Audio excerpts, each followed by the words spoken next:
Hey guys, it's Whitney and welcome to another edition of the vlog. This week it's a very special Whitney Wears and where I will show you how to do this Agent Carter inspired makeup look.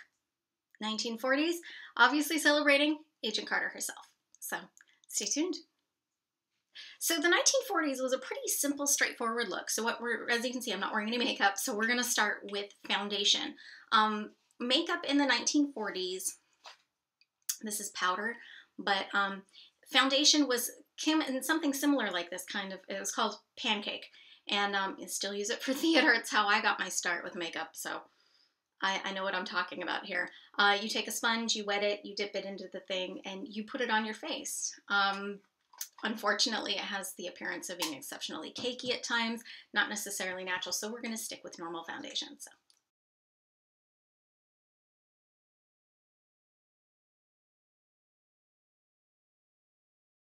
If you're wondering what I'm using, I'm actually just using a BB cream. It's what I use every day.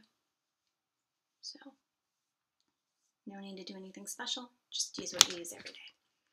Next, brows. Brows are a very important part of any 1940s look. Here I have my liner. You'll notice that it is a dark brown, okay? Doesn't matter how dark everything looks. Don't be tempted and just go with a black eyeliner. It will not work.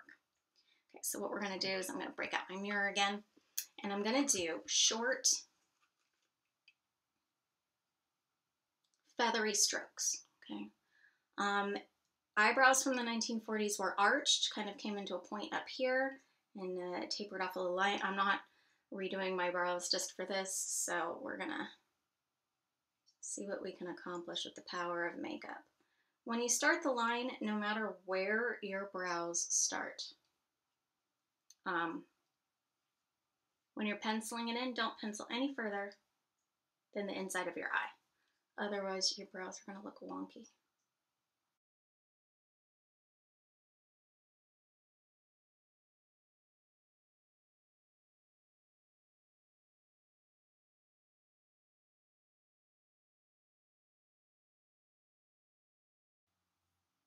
Okay.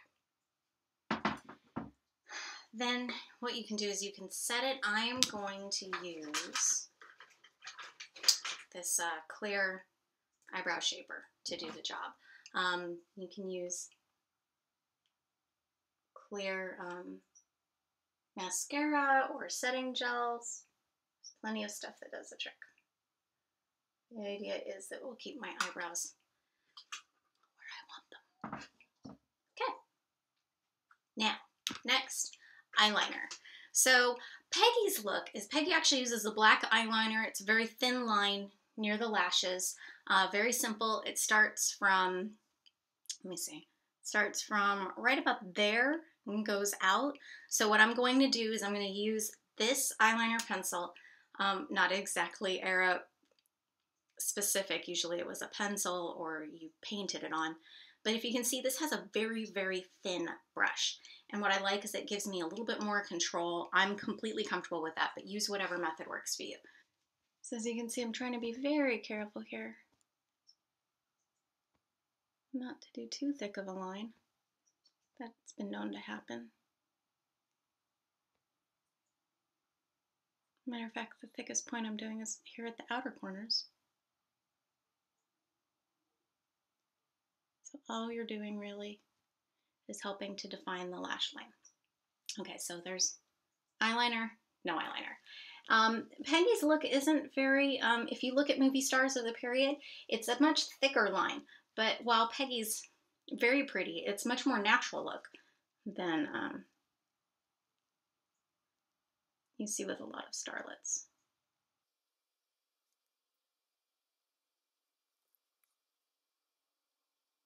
Okay, so for eyeshadow, every character so far, every female character seems to have a very neutral eye palette.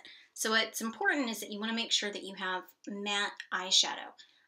The three up here on the top of this particular palette are all matte. The rest are sparkly. We're going to ignore them. So what I'm going to do is I'm going to pick a shade that's actually pretty close to my natural eyelid. And we're just going to brush it on.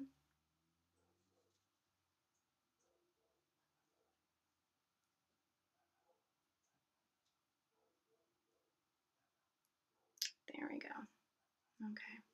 So now I'm going to take just a slightly darker shade.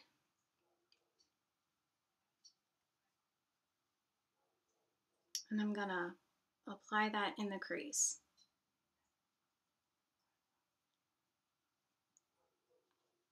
I wish I had a much darker one, but like I said, most of my palettes are sparkly, shimmery, and not exactly what we're looking for right now. Okay.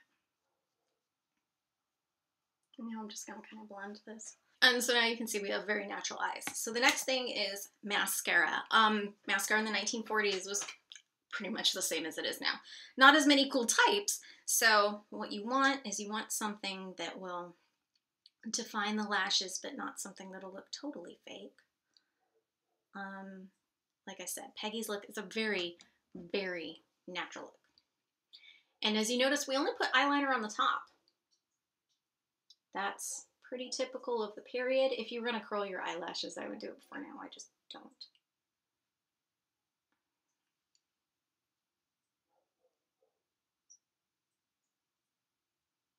Okay.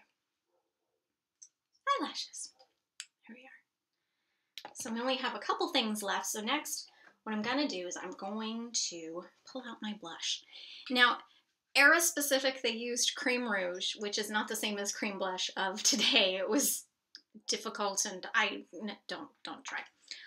But what I do have is a cream blush of today, and this looks terribly, terribly pink. But you have to remember that I'm actually a lot darker skinned than most people, so this is actually going to blend in, believe it or not. Blush for application, you want to put it on the apples of the cheeks. It's right here. To figure out exactly where it is on you, just kind of smile. See? Apples of your cheeks. You don't want to put blush here, otherwise it just makes you look red. You want to make sure you focus on the outer part. Now, if you look at Agent Carter, they actually do a bit of contouring on her cheekbones, but that's because Hayley Atwell has the most amazing cheekbones, so can't really blame her. But we're going to focus right up here. You want something that looks natural and fresh, almost like Peggy had just been running. So, see, it looks like a lot. But as I blend it, it just looks flushed. Like a nice normal flush. And I admit mostly I went for this bright pink color so you could see it. Although I'm a fan of brighter blushes. So there we go. Nice flushed cheeks. Now the final step is very simple, very straightforward. Lips. Peggy favors a bold lip. If you've noticed, there are other characters that have much more natural pink lips. Peggy favors red lipstick. As a matter of fact, if you're looking for her trademark lipstick, it is actually Besame. I want to make sure I get this right. It is Besame 1946 Red Velvet. It is actually the one that she wears. They shared the link on Twitter. So if you want the right look, that's exactly what it is. And you can go to the website and buy it. It's $22. But if you're looking for something a little less expensive, especially if you're not that familiar with buying lipsticks and are unsure of it, I do have a couple of drugstore choices. So for the 1940s, you want to go with a red that is either a true red or a bluish red. You can see other kinds of reds out there, but definitely avoid an orange red. That was more of an 80s thing. So here I have a red lip liner. That's our first step. And it doesn't matter whether or not you're doing a blue red or a true red. If you have a true red lip liner, it'll look good with both. So I'm just going to line the lips, and we're not going for anything pouty. We're just going for a natural line. So here we go.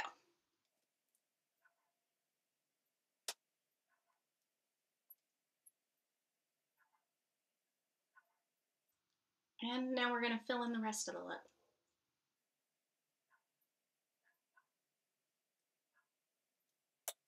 The idea is that this will give your lipstick a good place, a good foundation to stick to. Now, if you're looking for two good choices, I'm going to give you two drugstore choices that I use. One is my Abaddon lipstick, and it's not the one we'll be using today. It is a True Red by Rimmel from their Kate Moss line. It's number 10. I like how well it wears. I can put it on in a convention day and I don't have to worry about reapplying it. The one we are using though is a blue red, and it's by Revlon. The color is Cherries in the Snow, and it looks fantastic. So there you have it, bright red lips. And the very last thing that we want to do, and I probably should have done before lipstick, is that we actually want to set this with a little bit of powder.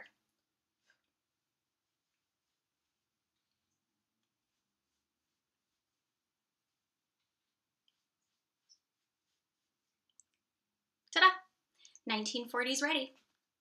Well, if you guys have any questions about products I've used, I'm going to list what I used below the video. So if you like, please subscribe. You can also go to my website, whitneydrake.com. I have a Twitter account at WhitneyD. I'm also on Instagram, Whitney Drake. I do post some beauty-related pictures there every now and then. I have a Tumblr account, Winged Chiari. It's generally not safe for work, but I do talk about Agent Carter quite a lot. I think that's about it. But if you guys have any questions, once again, leave them in the comments. Let me know. I will be doing another video in the near future about Angie-inspired looks. So if you want to look for 1940s hair tutorials, sorry, I'm not the girl to help you with that because my hair does not like to cooperate with much of anything. But there are plenty of wonderful tutorials out there on YouTube. So I hope you guys have a great week. New Agent Carter on Tuesdays, so make sure you tune in. And can't wait to see you guys later. Bye. I'm never going to get this out.